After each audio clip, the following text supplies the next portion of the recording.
You click on the plus sign, select the image, make sure you click on that to view the full image. If not, it's going to crop it out. And then you can choose from any of the filter in case you want to edit your image.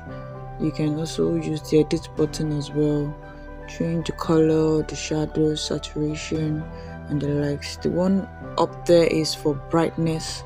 You can increase the brightness or reduce it.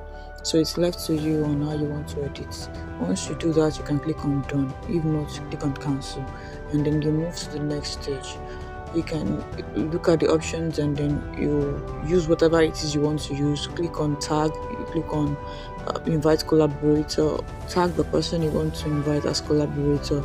Any other person you tag afterward, it will not show up on their timeline, but it will inform them that you've tagged them.